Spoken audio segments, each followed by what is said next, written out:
Good evening, Monarchs and friends. I'm Dr. Barry Griffiths, president of LA Valley College, and it's my pleasure to welcome you to this town hall on COVID vaccine on behalf of the Board of Trustees, Chancellor, and all of us here at LA Valley College.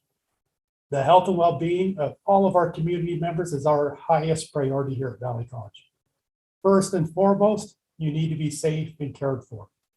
This past 20 months with COVID has been tough, creating stress, anxiety, and trauma on far too many of our community members. We are committed to doing everything we can to help. We know that folks have questions about the vaccine and are looking for answers from medical experts. To this end, we are happy to host this information on the COVID vaccine. I'm especially honored to introduce a good friend at Valley College and all of us here in the San Fernando Valley, Assemblymember Adrin Nazarian. Assemblymember Nazarian represents communities of Hollywood Hills, Lake Balboa, North Hills, North Hollywood, Panorama City, Sherman Oaks, Studio City, Toluca Lake, Valley Glen, Universal City, Van Nuys, and Valley Village. We couldn't ask for a more ardent and passionate advocate in Sacramento. His genuine dedication to all of us and our well-being is deeply appreciated. With that, let me turn this event over to Assemblymember Nazarian. Thank you, Dr. Griffin. It's always great to partner with Valley College and you especially. Thank you for being such a fierce advocate for our students and for actually even thinking of doing this event and wanting to collaborate with me. It's an honor to both collaborate with you as well as to serve in a public service capacity alongside individuals such as yourself who take these issues to heart and the well-being of our residents to heart and ensure that the right steps are being taken to address everyone's needs. So thank you very much to you.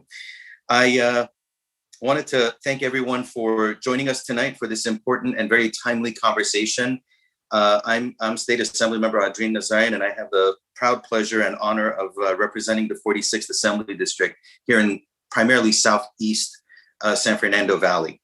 I want to thank LA Valley College for hosting tonight's discussion about COVID-19 and these critical issues surrounding vaccination. I want to thank Dr. Gribbins, president of LA Valley College, for suggesting that we collaborate together. Additionally, thank you to LA Valley College staff for their incredible support.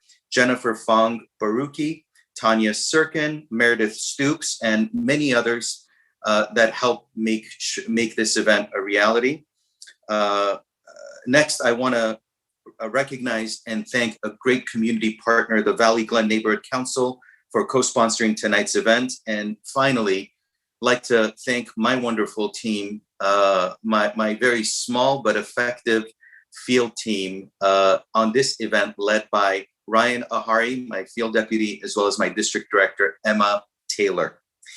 Finally, of course, thank you to the three esteemed physicians who are volunteering their time tonight to play an important role in our community in helping us be better educated and versed. At the end of this event, LA Valley College will be linking to their feedback survey in the chat section. So please provide us with your feedback and let us know what you think.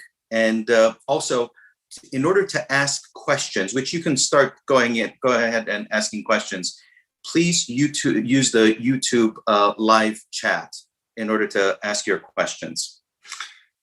So folks, after about a year and a half of watching the Armenian community, my community, both ethnically as well as right here in the San Fernando Valley, simultaneously seeing the devastation of last year's war in Artsakh and the devastation of COVID-19, it was critical for us to put together an event to address the community's needs on the COVID-19 front.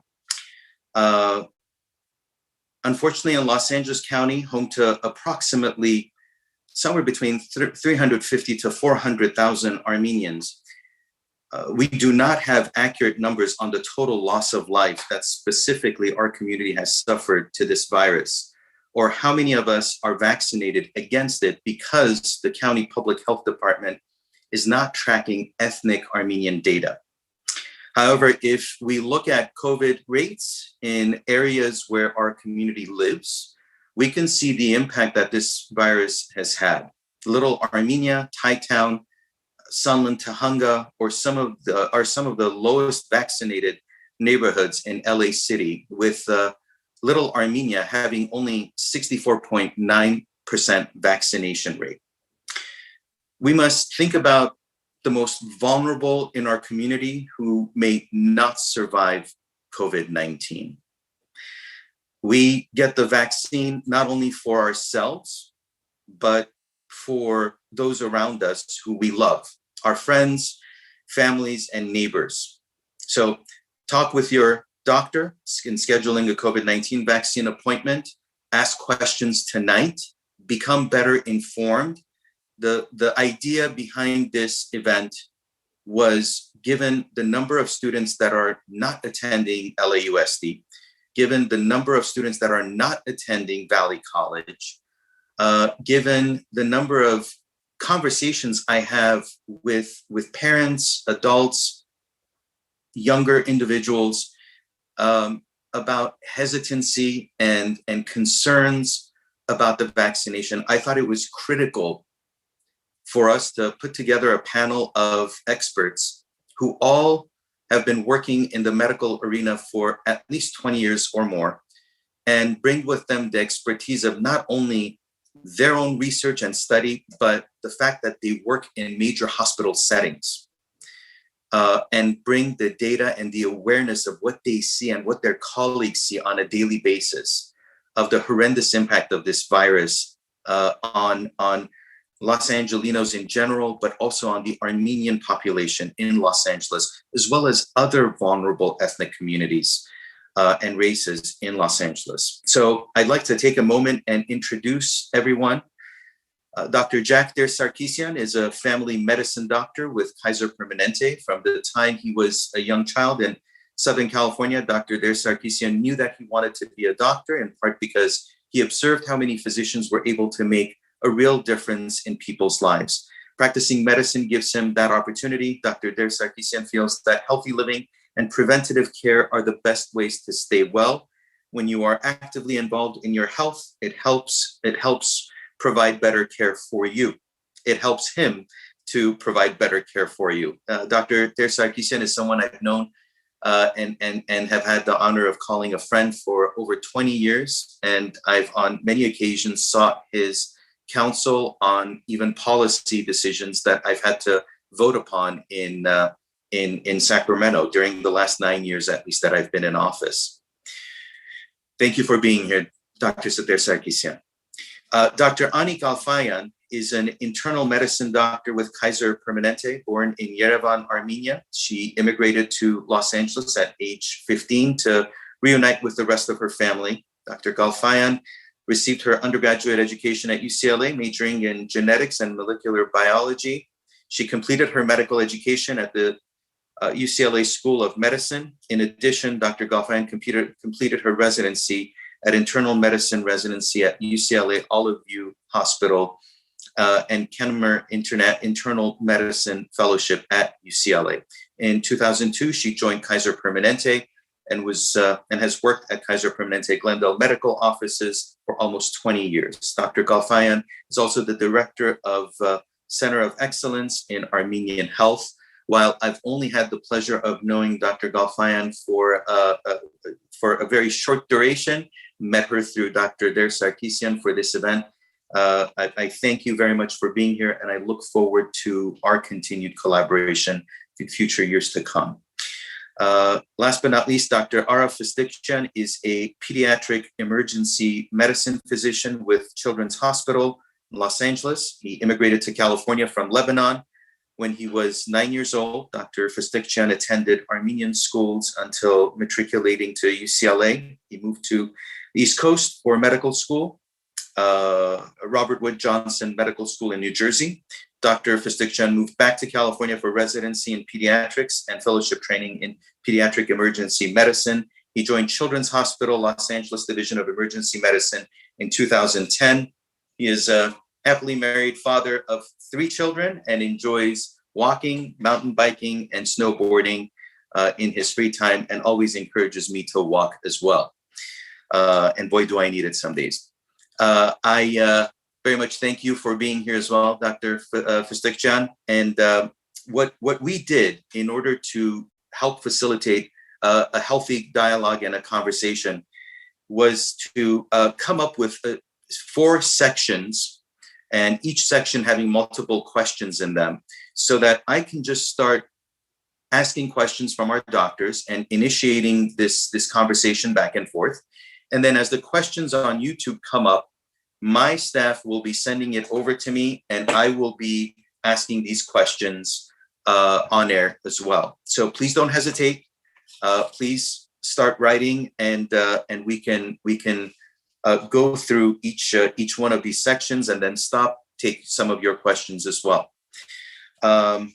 So the 4 areas that I have are vaccines in general, COVID-19 vaccines and specific medical concerns, children and parents, and then what I want to focus on also are at least about 8 COVID-19 related myths that have been a combination of Dr. Der Sarkisian, for example, has collected over time of hearing from his patients.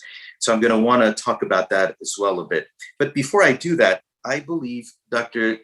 Fistikjan has a presentation that he is going to be providing. So let's start with that first, and then we'll go on to the questions.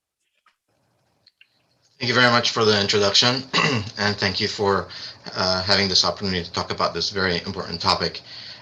This is just a brief overview. It might get the juices flowing in terms of some of the questions that might be coming.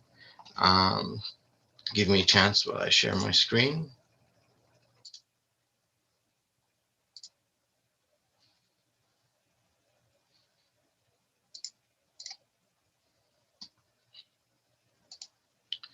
So this is just a quick overview. I'll talk mostly about vaccines and start asking some of the questions myself. And then I'll open up at the end to the Q&A session that Assemblymember Nazarian was referring to. COVID-19, severe acute respiratory syndrome, coronavirus-2, spreads via respiratory droplets. Most people experience mild to moderate respiratory illness and then recover without any special treatment. Factors leading to severe illness are the elderly, underlying conditions such as cardiovascular disease, diabetes, chronic respiratory disease, and cancer. The important thing about all of this, despite majority of the time being mild to moderate illness, is that anyone can get sick from COVID-19, and anyone can get seriously ill in an intensive care unit and die from it, regardless of their age. It has no prejudice in terms of taking away people. So it's very humbling when you think about this kind of disease process.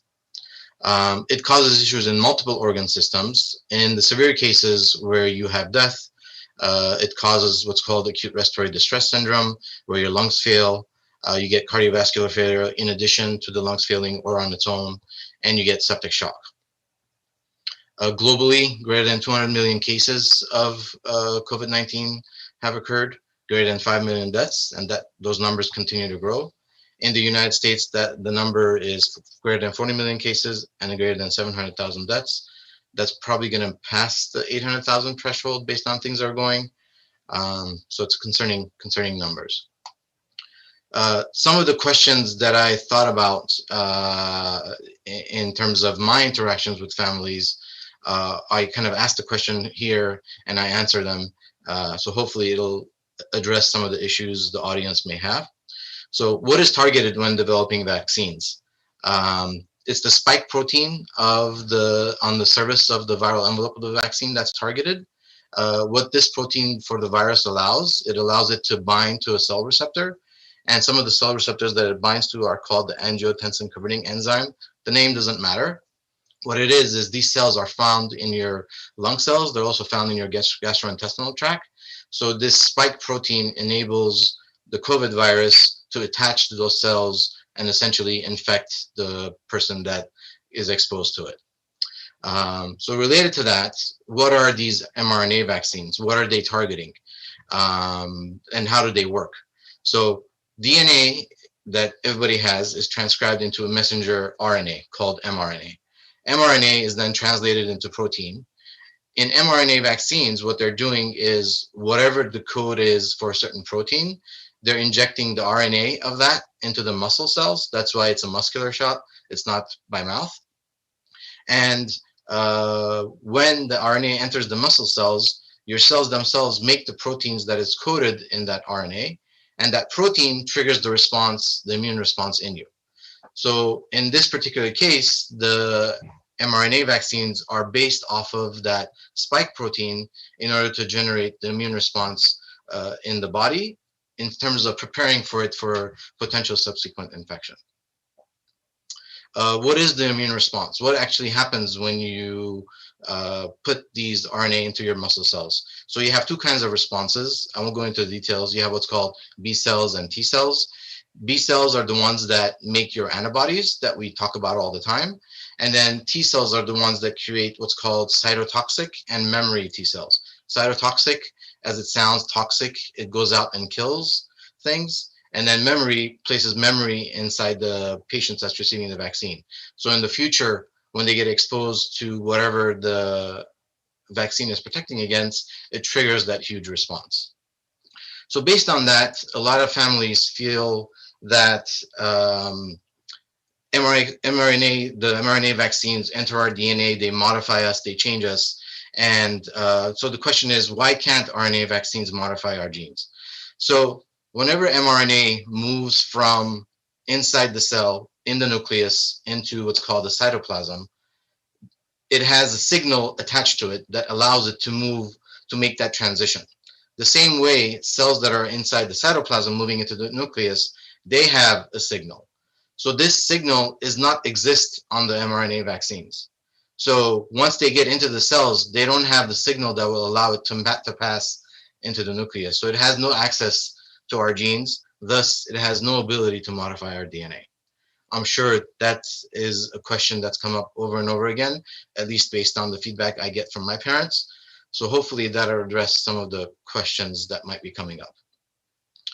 What other chemical is in a vaccine? Always families, particularly Armenian families, tell me they're putting all these chemicals in it. Yes, I understand the mRNA technology works very well. I'm worried about all these other chemicals in it. Well, the chemical that's of note is polyethylene glycol, PEG for short. What it is this is not new technology in terms of attaching a molecule to a vaccine. Historically, they attach a molecule, they call it an adjuvant, and this adjuvant makes your immune response a lot more robust. So to get an example in terms of using antibodies, let's say without the adjuvant, you were going to get 100 antibodies. With the adjuvant, you get 100,000 antibodies. What it does is it just makes the immune response that much stronger. However, polyethylene glycol in these kinds of vaccines is associated with the allergic reactions that some patients had.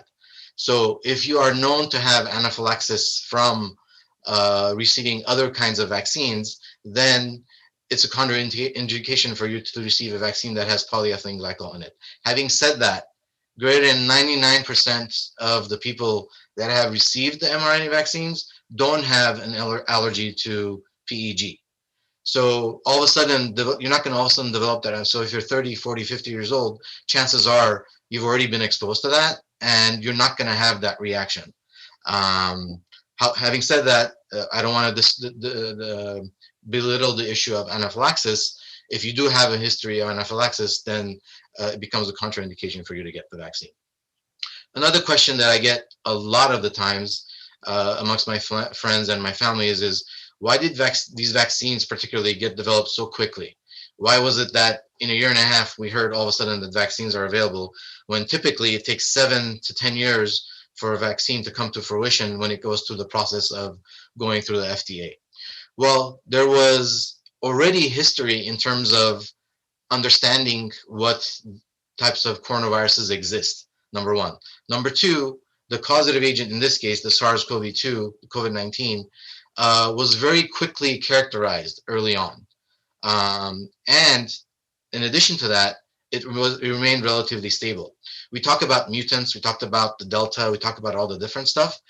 As much as that is happening and that's a factor, in terms of vaccine development, it's stable enough that if you develop a vaccine towards one variant, it's still going to work in the subsequent variant. And that's how it's panned out, where even if you got the Pfizer vaccine, which was not existing during the time of Delta variant, let's say, it still protects you against the Delta variant.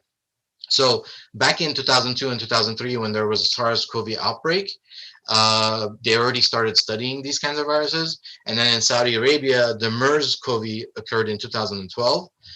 And nucleic acid vaccines, which are the type of vaccines that have created a lot of the, let's say, concern or conversation, had started well before the pandemic. So it's not just because of the pandemic that these mRNA vaccines started. And even before the pandemic hit, they had animal models and phase 1 and 2 clinical trials with some of these nucleic acid vaccines. So it wasn't as though they started at ground zero. They had some lead points that made it go a little bit faster. On top of that, the pandemic, the huge scientific interest, the huge financial forces kind of made it a lot faster. But it did not lose the rigor of the approval process through the FDA. That's very important to know. Just because it didn't take the full 7 years that other vaccines it took doesn't mean that the same rigor wasn't met in terms of crossing the threshold of approving the vaccines for use. What impact do mutations have on vaccine effectiveness? For example, you have the Delta variant, they're talking about the Mu variant, they have all these different variants. So far, if you got the 2 doses of the vaccine, you were still protected against COVID. However, this is going to depend on the uptake, and the uptake hasn't been that great nationally. A little bit better, generally speaking, in California compared to some of the other states, but it hasn't been all that great. So the more volume of patients who are unvaccinated remains, the more likelihood exists of this virus mutating, and hence the need for what will be booster shots, which segues nicely to the next question that I have. How many doses will we need to receive? I've already gotten 3 doses. I already got my booster dose, and I won't be surprised if 6 months or maybe 8 months from now, I'm going to need another one, particularly in the profession that I'm in. The amount of protection that you get after you get vaccinated, they don't exactly know. They're working on it. So far, they think 6 months, which is why they say wait 6 months until you qualify to get the booster dose. So that's the number that we're working with until better numbers come. And the better numbers are going to come. It's just we don't have them yet. What are the most common vaccine side effects? Fever, fatigue, aches. These are not specific to the COVID vaccines. They're specific to some of the, they can happen in other vaccines. In the case of COVID, if you're getting the 2-dose ones, it's more common after the 2nd dose rather than the 1st dose. And then the important one that's generated a lot of conversation among pediatrics is myocarditis and pericarditis. Myocarditis is inflammation of the muscle tissue itself. Pericarditis is inflammation of the sac around the heart. And the rate so far that they have is about 40 cases per million 2nd doses of the mRNA vaccines. It's more common in the mRNA vaccines. Some are associated with a change in heart function, meaning it affects the heart function of those 40 out of the million, whereas most aren't. They get symptoms, but their heart function is not affected. And the vast majority recover without any consequence. It's more common in male adolescents. So what happens when you get myocarditis, the general population gets myocarditis anyway. So that rate is already higher than this 40.6 per million doses that we're talking about. Nonetheless, they're still attributing some to these vaccines, and I think that's the right thing to do. We can't say that they don't cause myocarditis. That would be a false statement to make. Having said that, what happens? So the complaints that the kids have are chest pain. Some of them are short of breath, the ones that their function is kind of getting affected, and usually fatigue, sometimes fevers. And the most common is chest pain that's just not going away. And when they get examined, they find that their heart rates are elevated. So the normal heart rate, let's say being 80 to 100, it's coming to 120, 130. They get what's called a cardiac ultrasound, called an echocardiogram. Most of them get admitted to the hospital. And then most recover without any interventions. Some, particularly the ones where they see an effect on their function, they get some medications. For pericarditis, they get Motrin, the common medicine. For myocarditis, they may get other stuff. One of them is an IV formulation. A lot of this is not known in terms of exactly what's going to happen. Some of these kids that got tested before it got approved for kids that are 5 to 11, and it occurred in before the 5 to 11, it also occurred in 12 to 16-year-olds. So the male adolescent is the person to watch out for. In case series, 99% was in males, a lot fewer in females. Those numbers might change. Something to think about is this a reason to not vaccinate? So you can't think of these vaccines in a vacuum. It can't be that you're just thinking, oh, I'm going to get myocarditis, so I'm not going to do it. Of course, if there was no pandemic, of course, if there was no COVID-19, nobody would say, get this vaccine that has a 40 out of a million chance of causing myocarditis. So the question you have to ask yourself is, what are the chances of you to have cardiac consequences from COVID, even if you're young, the relatively protected population, compared to the vaccine? And that's much more. So how much more is it, Dr. Prislicha? That's exactly what I wanted to ask. Yeah, if you don't get the vaccine, and if you get COVID, and if that then triggers these two types of inflammations of the heart, how much more, how much higher of a risk does that pose? So the short answer to that is it's a lot more than the 40.6, but the answer is we don't know exactly, because it's not exactly myocarditis and pericarditis that is caused by COVID. So we didn't talk about MIS-C. I could spend a whole hour talking about MIS-C. MIS-C is a consequence of having COVID exclusively in kids, where several weeks after potentially even an asymptomatic infection, they develop this syndrome, which is multi-system inflammation. They not only get inflammation of the heart, they also get coronary artery aneurysms that can cause the kids to have heart attacks in that young age. So I would be more scared of developing MIS-C from having COVID than developing myocarditis from getting a vaccine, because of the sheer number. Even though they're both, we're talking about very rare numbers. For example, the chance of getting struck by lightning probably is, I don't want to quote those numbers. I'm going off topic. So the chances of other more serious things are a lot higher than this 40 per million. So it's not enough. So you can't look at it in a vacuum. You have to look at it in the context of. By the way, how does that compare to other vaccinations? Other vaccinations that we've been conducting for polio, or other vaccinations that we've been conducting for 40, 50, 60 years. How does these numbers compare to that? That's a very good question. Even the flu vaccine has been associated sometimes with causing myocarditis. All of these are associations. You can't say causation, meaning you give this, afterwards you develop this. It's all associations. So there's also not just myocarditis, there's also Bell's palsy, Guillain-Barré. Guillain-Barré can happen from the meningitis vaccines that I'm sure parents have read about. That rate seems to be a bit more than this in terms of the number of times things happen. So it's exceedingly rare, but it's something that I think parents, teenagers, if they haven't gotten vaccinated, something that they need to consider. And as physicians like myself, I can't say, don't worry about it. I have to inform parents and teenagers when they're thinking about getting this vaccine.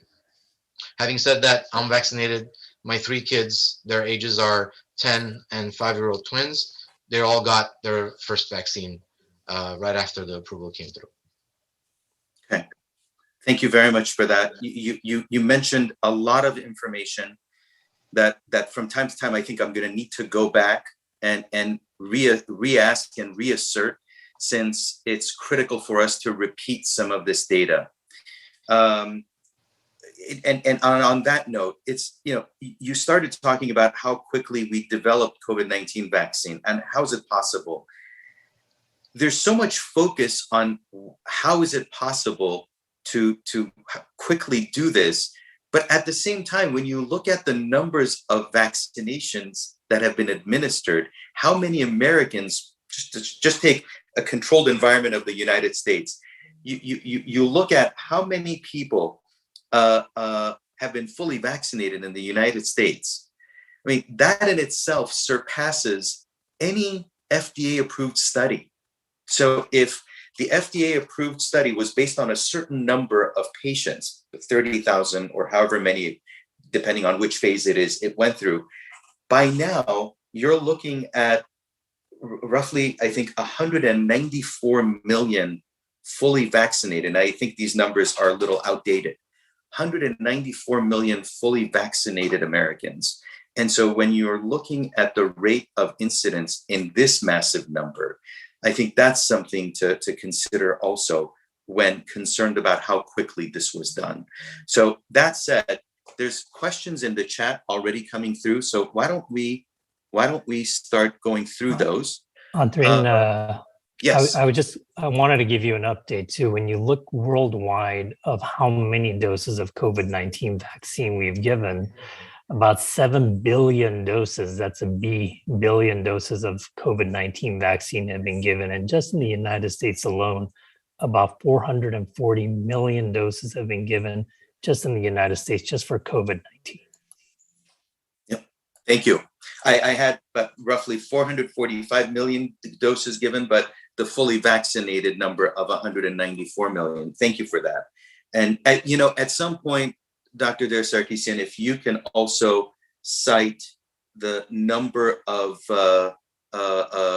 deaths, fatalities, or any adverse reactions, we'll leave that for later. But I would appreciate us talking about that as well, because we need to compare apples to apples so that we know exactly what the impacts have been as well.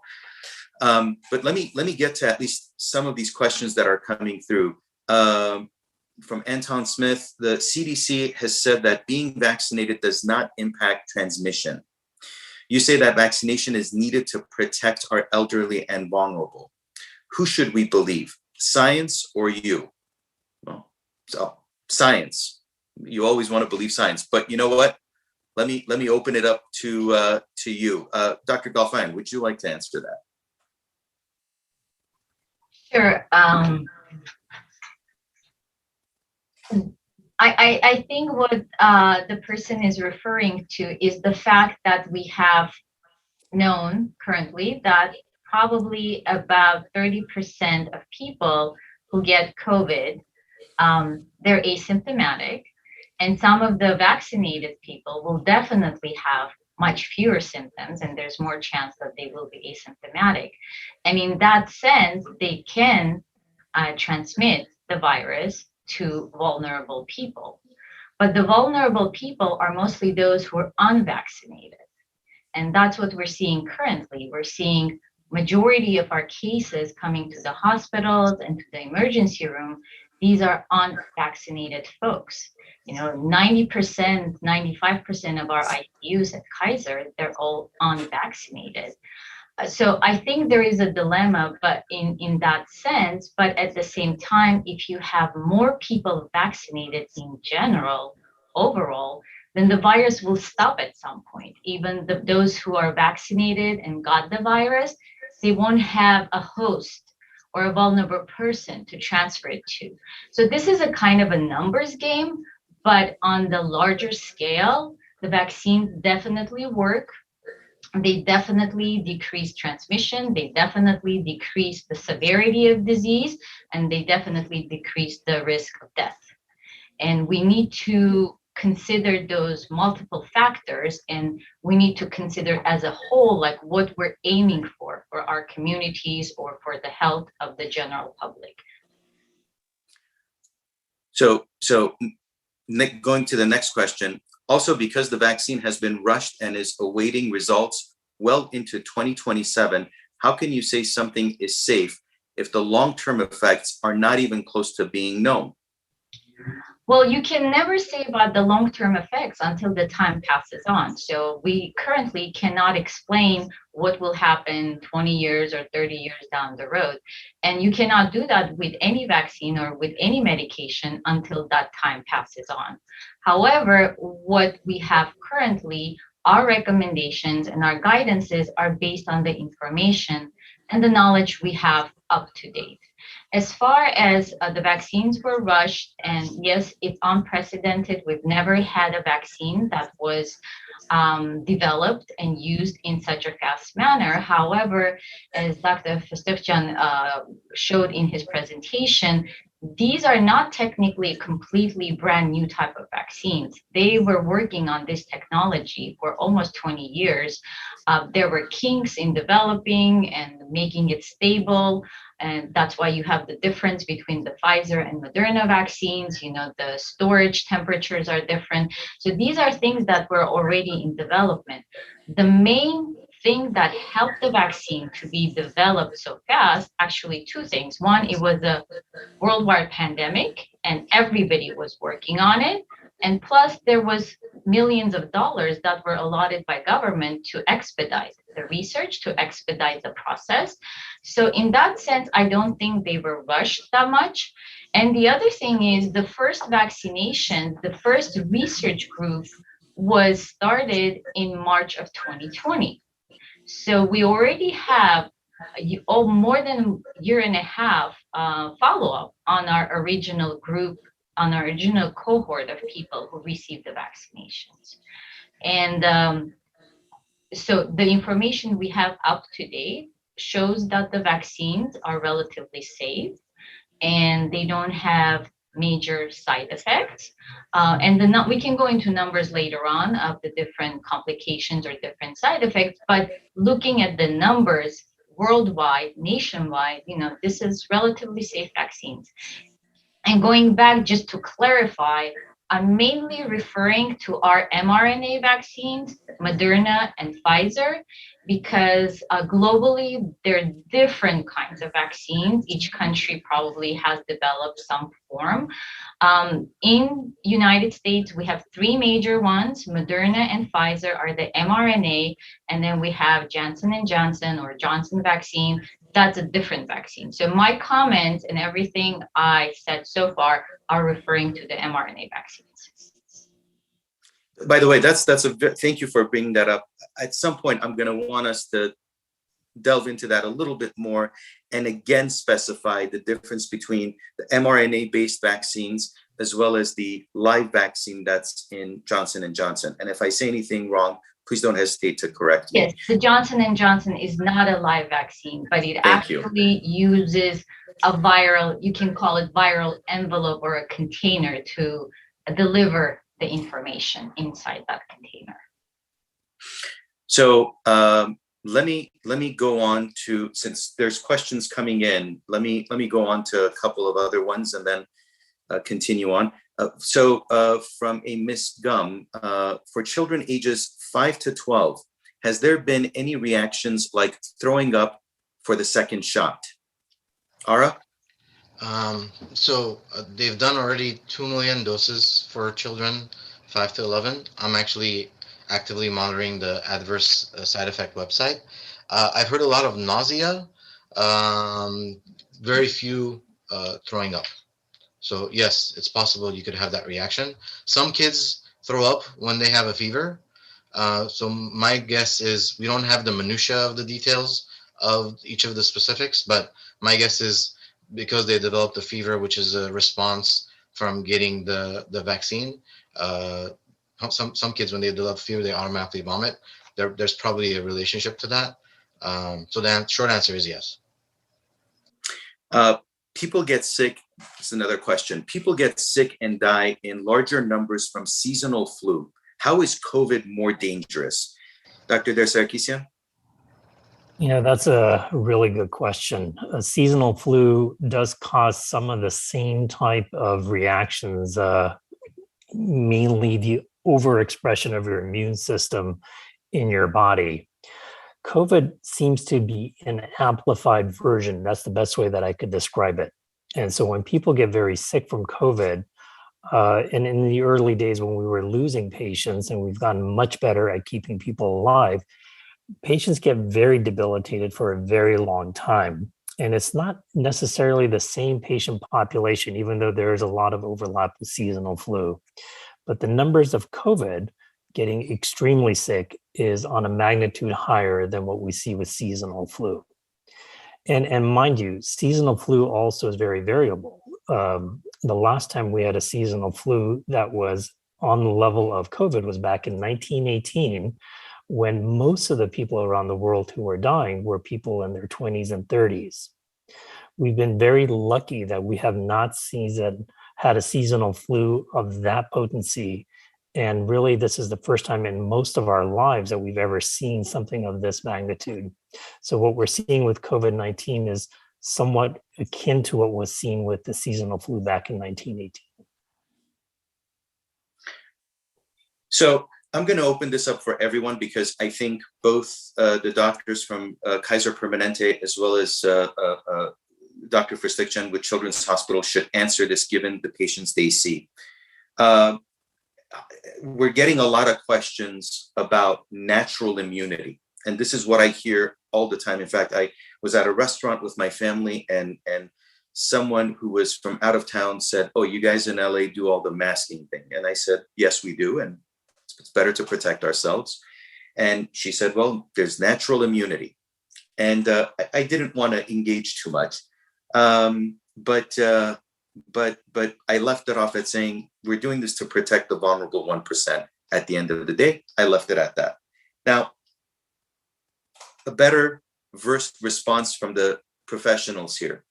Can you tell me the difference between natural immunity versus the vaccine? If someone has COVID antibodies, do they need to be vaccinated? Maybe I can start and have Please. my colleagues join in. So let's talk about what viruses do to you, and not just necessarily picking on COVID, but there are a lot of viruses that infect us. Viruses are parasites. That's what they do.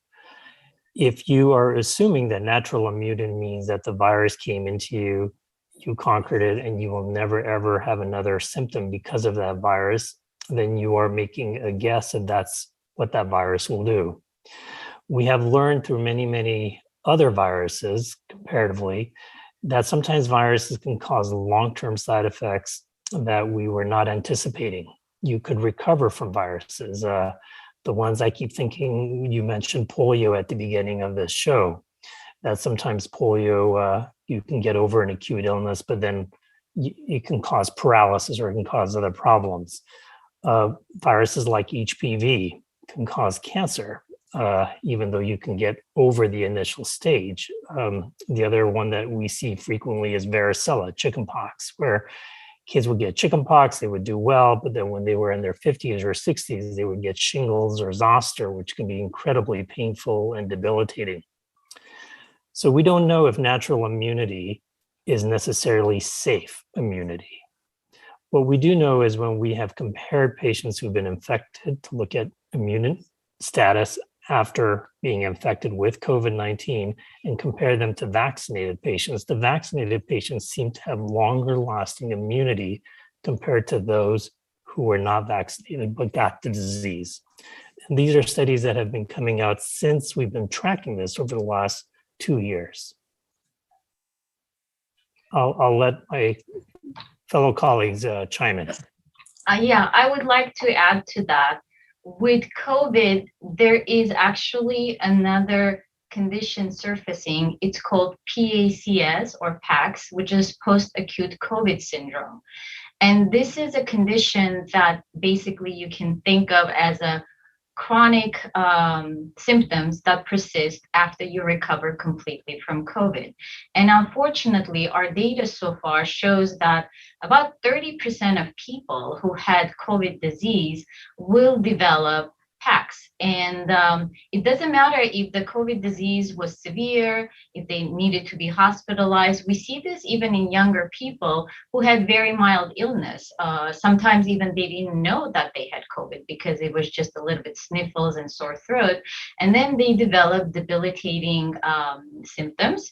And these are multifactorial. They affect multiple organs. We actually now have diagnoses for the specific organ that it affects. The most common ones are actually the respiratory. When people feel short of breath, they feel like they're not catching their breath. They cannot do the activities that they used to do. There is a condition that affects their heart where they get palpitations, their heart rate goes really fast, and again, that limits their activities. We have people who have neurologic consequences. You know, some people have not recovered their sense of smell and taste after a year or year and a half of having active COVID. Very debilitating is chronic fatigue. You know, as we've had other viruses in the past that cause chronic fatigue, and I'm afraid that COVID is going to add many, many more numbers to that condition. Unfortunately, there is no treatment for chronic fatigue, and this could be very debilitating when people cannot work, cannot do the things they like to do. They don't basically enjoy life anymore because they're very debilitated from their fatigue, and so forth. So looking at COVID, we have to understand that this is not just the acute illness that you're going to have for that short period of time and recover. There's 30% chance, and this is irrespective of your age. This is happening a lot in younger people, that they will get the chronic symptoms afterwards. We don't know how long they're going to last. So far, I have patients who've been out year and a half after their active disease, and they still have the symptoms. So Dr. Fasikjan, from pediatric perspective. So I'm actually going to give you an analogy that's a little bit different. It's not going to be medical. It's going to be more about cars. So as parents, when we're going to get a car, we check to see that the seat belts are working, that they have airbags, that the car seats are a certain type.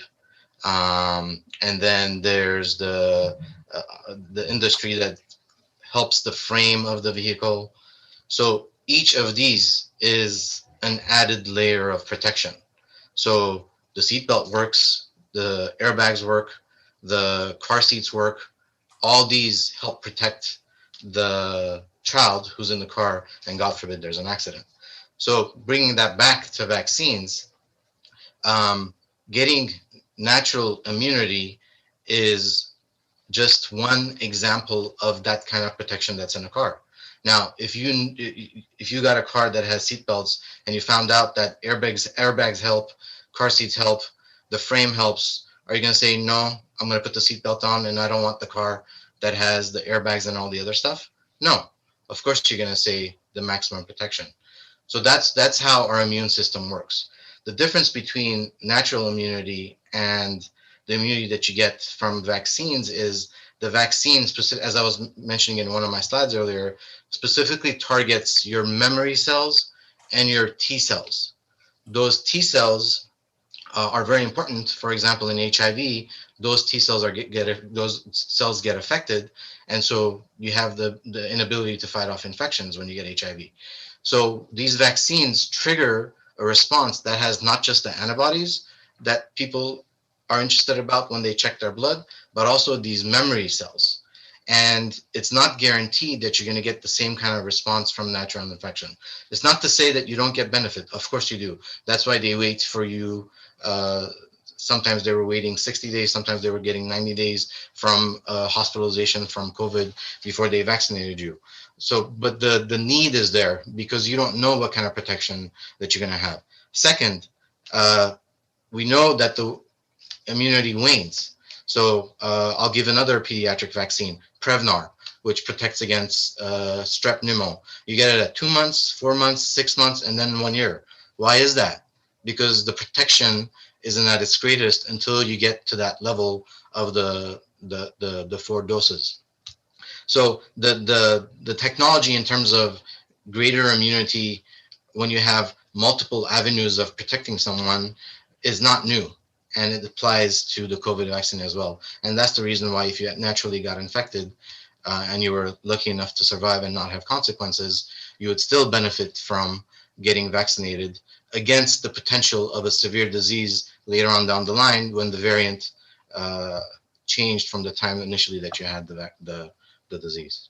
So you're saying that it's a complementary act, right? If you're going to get a vehicle, you want to make sure that the airbags are working, the seatbelt is working, the multiple airbags along, not just the wheel, but along the side panels and everything else is there so that there's maximum protection involved. And that's how this works. So from what I understand it, and I find this concern legitimate, and I want to bring it up here, but when I hear parents talk about natural immunity, or just general public talk about natural immunity, what I understand from their argument is, are we weakening our natural immunity system? And eventually, does it impact human beings over generations when we are injecting ourselves with antibodies or with vaccines that are doing the work that our body should be doing? So if you can talk about that, because that is a very plausible argument, but I don't know the science behind that. That is a very good question, and I'll give you another analogy in order to answer it. When you are going to get fish, there's the saying where you teach somebody how to fish instead of giving them the fish. So when they learn how to fish, they can go and get the fish themselves. These vaccines aren't giving the fish to the body. They're teaching the body the way to respond when subsequently they get infected from something. And these vaccines don't weaken your immune system. They strengthen your immune system. So let's use the influenza vaccine. Every year I have to have my flu shot. Working in a hospital, I get the flu shot every year. Does that mean that every year subsequently I'm getting weaker and weaker because I'm getting repeatedly the flu shot? No.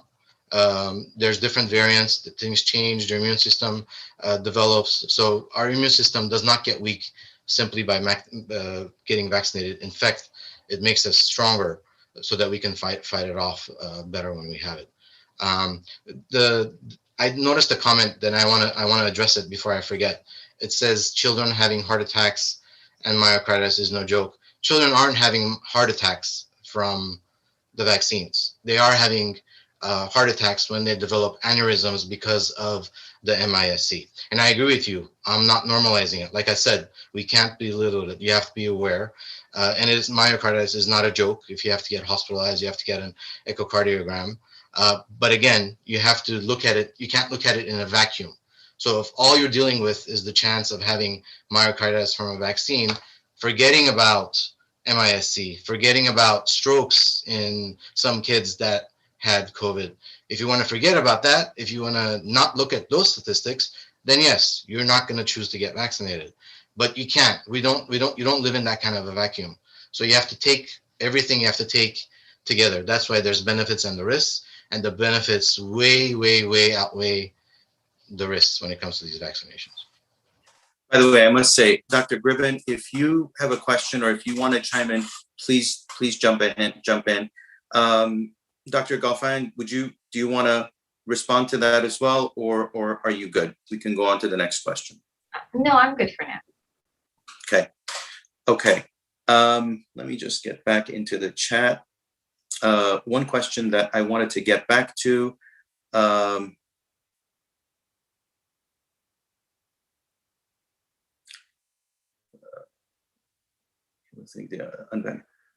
People who think the unvaccinated are a threat and are the problem are gravely misinformed. Even if you have these experimental injections, you can still spread infection to others. So mandates aren't nonsense. Dr. Dersarkisian, you want to comment on that? Sure. So when you get vaccinated, you are doing two things. It does protect you against having a severe reaction to COVID. So that's one primary issue. Then the question comes up is transmittability. do you transmit the virus to others if you've been vaccinated? And if you look at that, the way I explain it is it depends on the proximity, the dose, and the intimacy of that contact of how you transmit virus. When you're getting vaccinated, and I've been vaccinated and I've had my boosters, my body has antibodies. Those antibodies, if COVID comes on to me, will coat the COVID vaccine. That's what those antibodies do. Those COVID viruses then become less likely to infect someone else because part of those spike proteins will be covered by antibodies. So this has been shown that it does decrease transmissibility.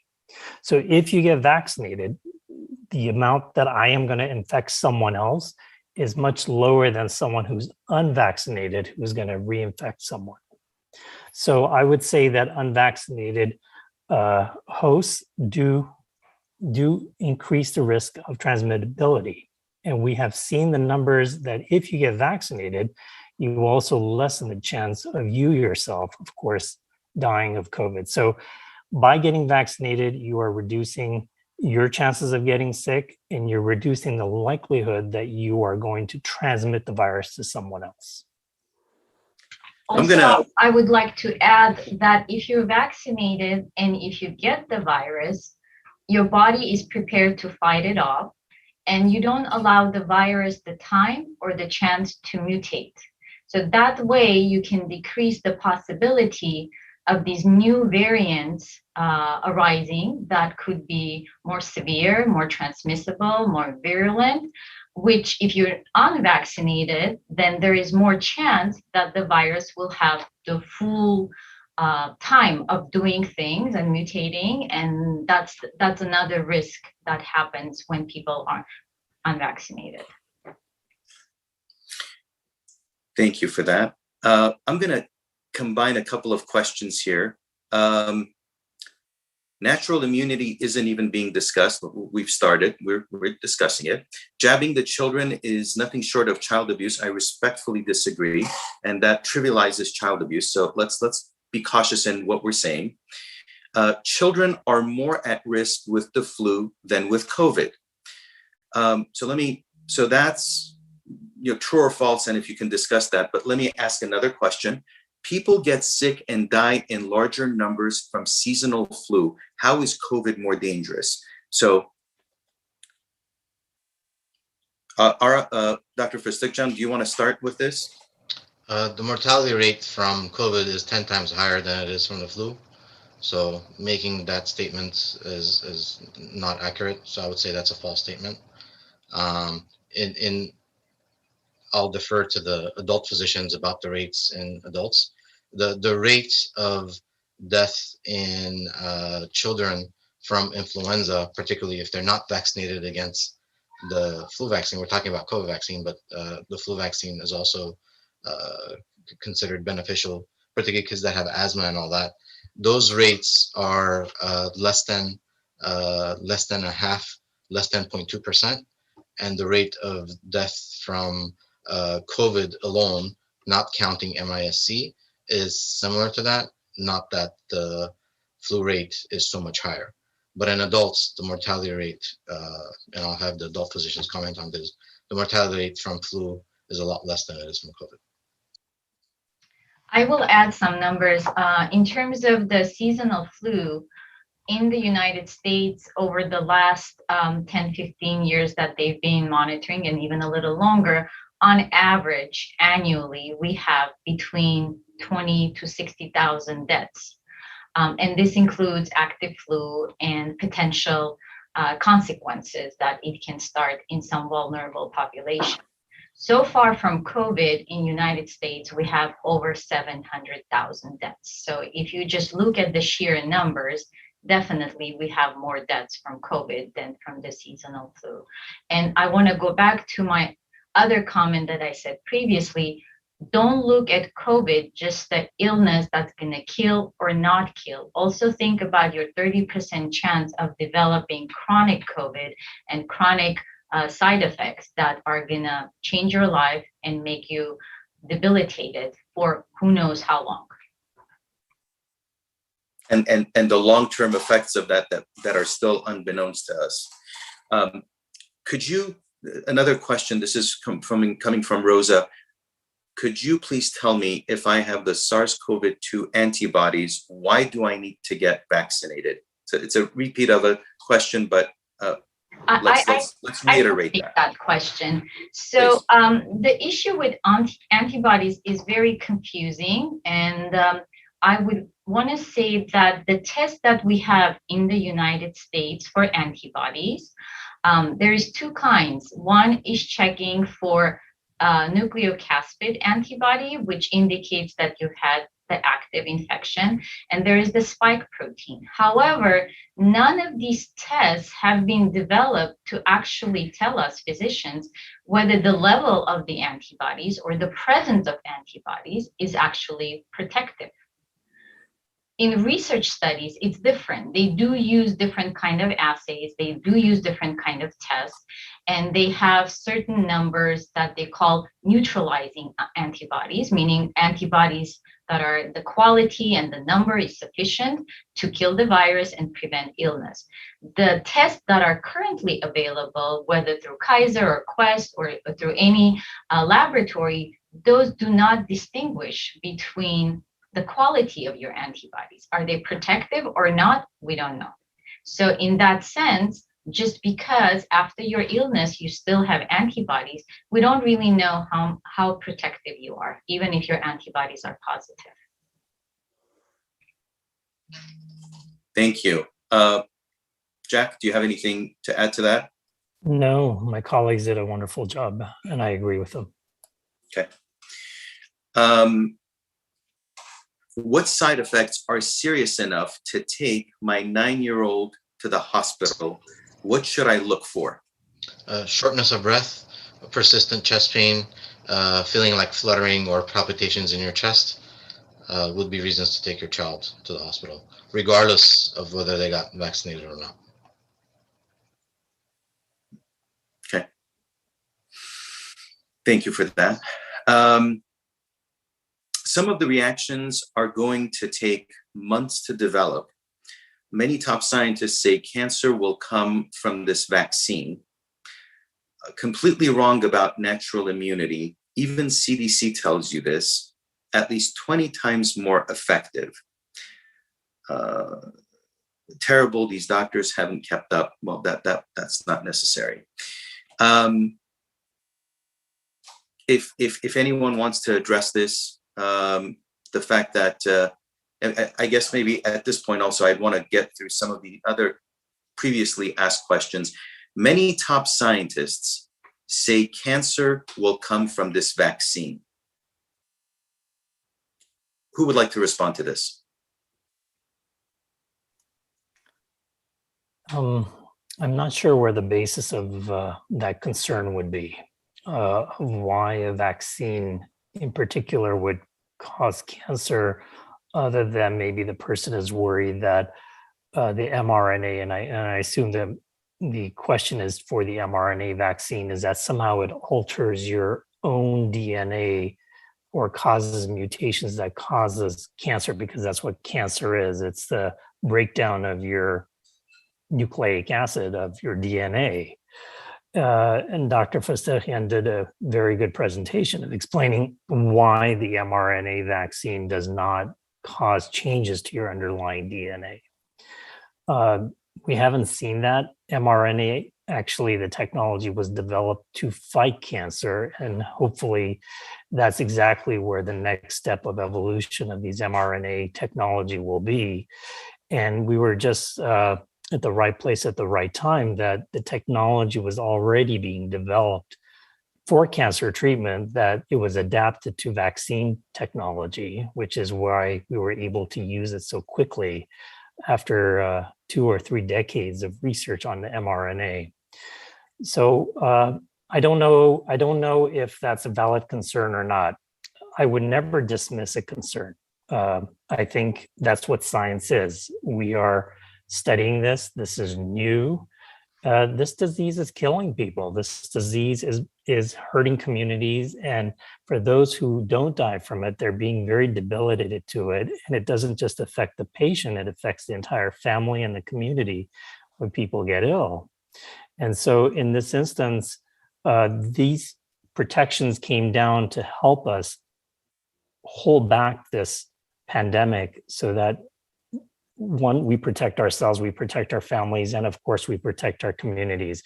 But science has to be on top of it. Science has to study it, and it has to be a very transparent process. So as we learn more, we make different recommendations. That's how the boosters came in, because we were able to look at the data. We were able to see waning immunity from some of these vaccines, and that is how science works. So it's not something that we know in stone. It's something that we adapt as we get more data and we look forward.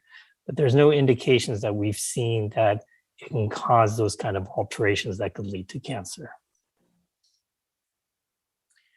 So I want to get to a couple of comments that have been made in the past that I wanted to go over. You can get COVID-19 from the vaccine. True or false? Definitely false. There is nothing in the vaccines that can cause infection. You have to have a virus particle or a complete virus or live virus to give you infection. In mRNA vaccines, it's just the mRNA and the phospholipid envelope, which is just, you can think of it as oil. So there's absolutely no way that the mRNA vaccines can give you COVID or any kind of infections. This was already discussed. COVID-19 vaccines can change your DNA.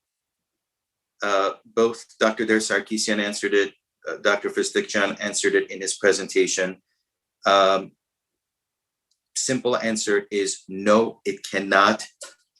Does anyone want to just in very layman's term, again, explain why that cannot happen? I can look at it. For the vaccine to affect your DNA, whatever we're injecting with the vaccine has to have the ability to go to the center of your cells where you keep your genetic information, which is DNA. And it has to have the ability to incorporate or get into that DNA and never leave. Unfortunately, there are natural viruses that do just that. You know, HIV is one of the common viruses that goes into your DNA and it stays there. With the vaccine, since we don't really have any kind of viral particles, there is no chance for this mRNA to enter into the area, which is the nucleus that stores your genetic information, your genes, your DNA, and there's absolutely no way for it to incorporate into it. And even COVID vaccine, the coronaviruses, these are type of vaccines that they do not have that ability to enter into your DNA and stay there. It just doesn't happen. So pregnant women should not get the COVID-19 vaccine. True or false? I would say that's false because, I mean, I would just comment on the data that we have so far. With so many people vaccinated, a lot of them have been pregnant or got pregnant after the vaccination. And with all the information we have so far, there is no problems for pregnant women to get vaccinated. And I would like to comment that pregnant women, if they do get COVID illness, they do have a higher chance of developing more severe illness and more severe symptoms.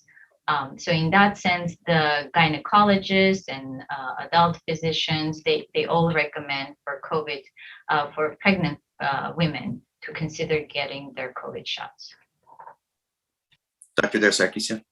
I would highly agree. I think if a pregnant woman got COVID, COVID is known to cause blood clots and inflammation that can not only affect the mother, but can also affect the baby.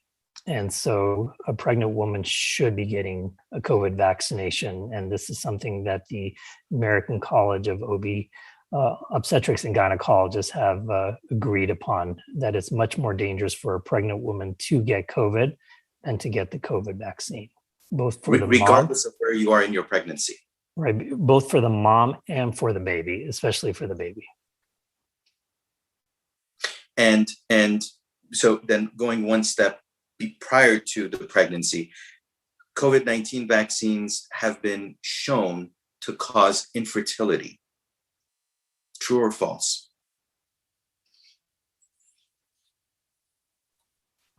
I'll start.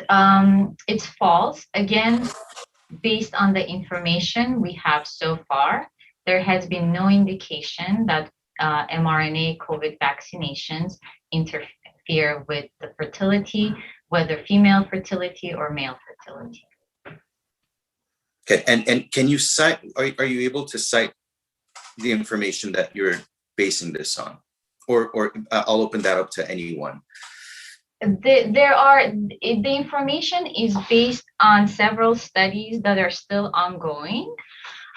So we have kind of preliminary information. These are studies designed to specifically look into that question. But the majority of information is coming actually from the experience that we have since the vaccines started to be used on a wide scale. We do have registries that keep track of serious complications, including, issues with fertility. And so far, there haven't been reports that would make us concerned that these mRNA vaccines could be affecting fertility.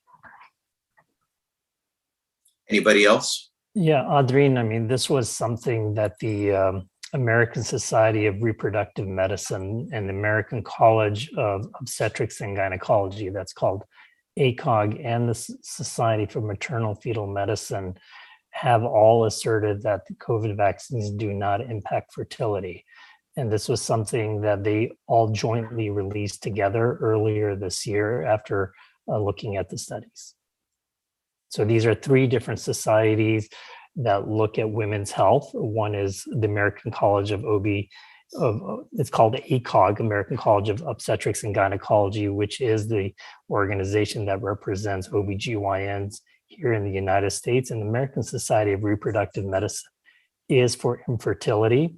And the Society for Maternal Fetal Medicine are what we call perinatologists, who take care of very vulnerable pregnancies. And all three of them have issued statements regarding this issue. So ivermectin is a safe and effective treatment for COVID-19. Is this true or false? Would you recommend it? Do any of your hospitals use ivermectin? Ivermectin is a parasitic medication, and currently the NIH has not endorsed the use of ivermectin for COVID treatment. And so I have not used it in my practice, and I have not seen it being used in my hospital. Okay. And I'm assuming you have not used it in Children's Hospital either, Dr. Kristichan. All right. No, we do not. Let me pose this another way, because I am trying to also understand the concerns of individuals who feel that there's a different way of addressing people's health concerns. And I'm very respectful of that. Is there any circumstance that you would want to use ivermectin? And why not? What side effects could it? If you're referring to COVID illness, then not really, especially that there's no evidence showing that ivermectin is actually helpful, whether in decreasing a severity of COVID illness or whether making people feel better earlier.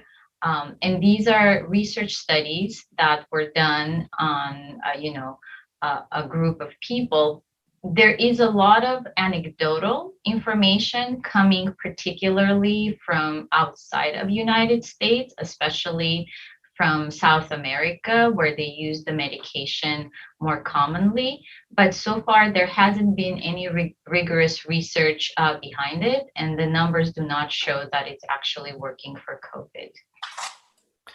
It could also lead to two things. One is ivermectin, especially in the doses that some patients have been taking for COVID, depending on which sources they're getting it from, could be dangerous. It could have side effects. It could actually interact with medications the patients could be on. And then also it could actually delay you from getting treatments that have already been established for COVID-19 if you need to. So it's something that, you know, if it worked and people have been using it, you know, again, if we go back to the scientific process, does it stand the rigor of looking and seeing if it works? Because if it works, then we should use it, and we should use it in a safe way at a dose that makes sense. In this case, this just hasn't really panned out.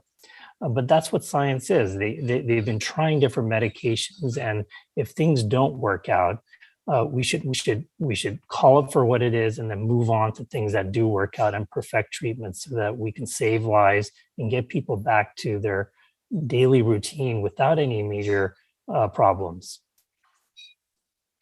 Okay, we're getting some more questions, but I'm also trying to be respectful of time. This was meant to go till about 6:50, so we have 2 more minutes, and I should have called a 5-minute or earlier, so I apologize for that. At this point, let me see if there's one more question I can take that might be succinct.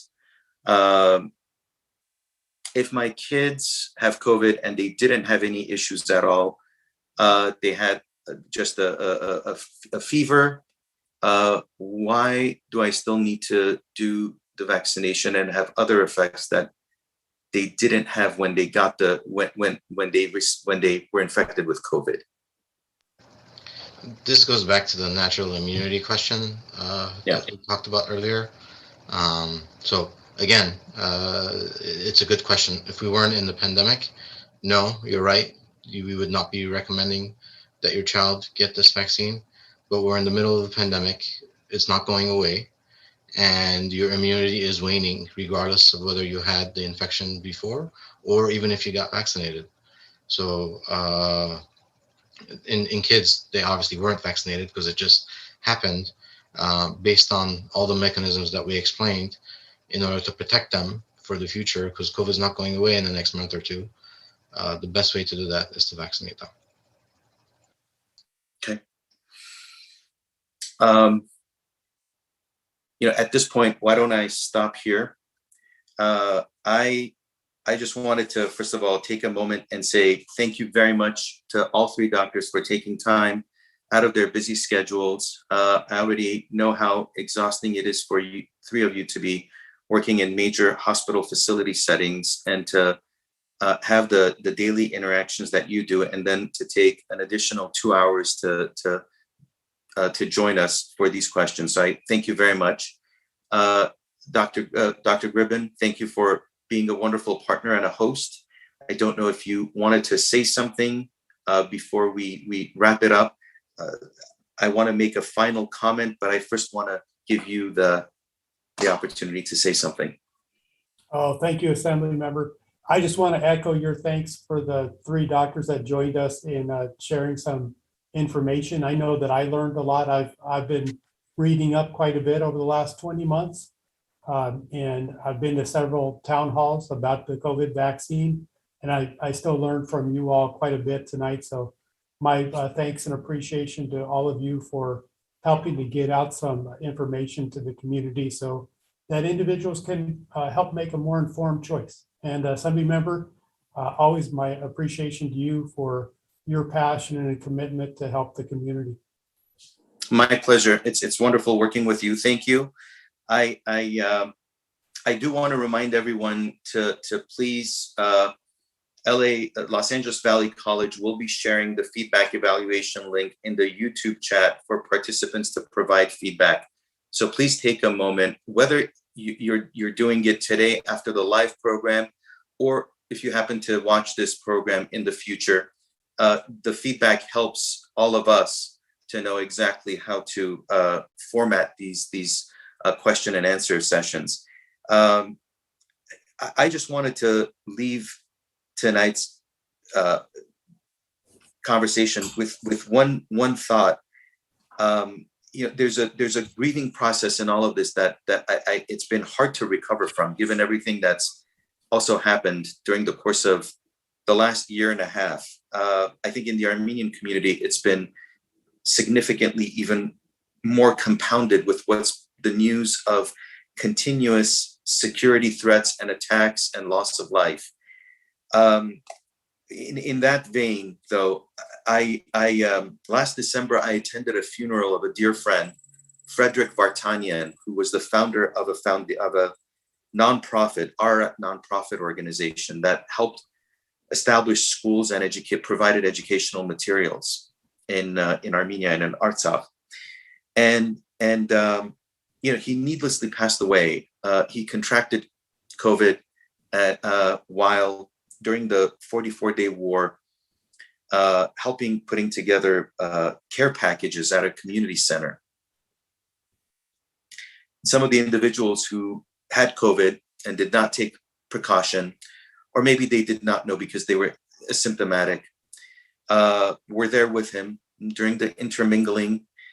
He contracted, and last December, instead of him spending time with his two sons and grandchildren and loved ones, he passed away. And it was very difficult to digest that loss because he was such a wonderful human being and such a light. But he wasn't the only one. I lost at least 4 friends last year that really made the district, the Los Angeles, California, a better place. And it was a terrible loss for all of us, whether any one of us even know them or not. It was just, these were wonderful people that I'd gotten to know through my work. They were on neighborhood councils and homeowner associations in various different capacities, different organizations. So, I am not a healthcare expert, but how I see this is that 80 to 90% of people are going to be just fine if they have this disease, if they're infected. It's that last 10% that will be dealing with certain difficult circumstances. Some of them might even get hospitalized. And it's that final 1% that faces potential fatality. So this is not about massive numbers of percentages of individuals dying. This is about that 1% that needs everybody else's buy-in to be protected.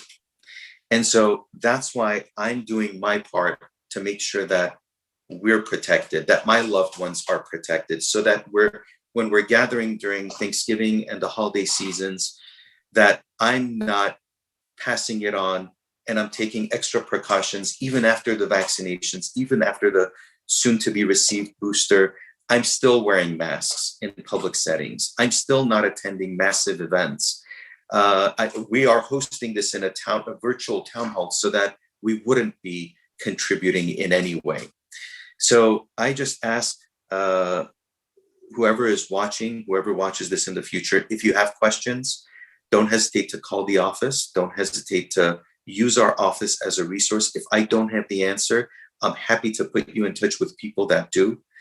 I don't want to argue for just the sake of arguing. If that's what you want to do, there's a lot of other people who want to do that. Feel free to find them. My goal is to make sure that we protect the most vulnerable individuals that we have in society. Let's not forget that our respective freedoms end where others' freedoms start. That concept is extremely critical to grasp and appreciate in our country and in our society if we want to be respectful of one another. So if you have questions about this, please don't hesitate to contact my office. I'm ready and available to help. Otherwise, wanted to say again, thank you to all. Thank you to the Los Angeles Valley College staff. Dr. Gribben, thank you to you. And thank you to my wonderful staff that bear with me in all of these daily conversations and work. And again, to the doctors that do this on a daily basis and protect themselves and all of us. Thank you very much. Thank you all for your participation. Take care and good night.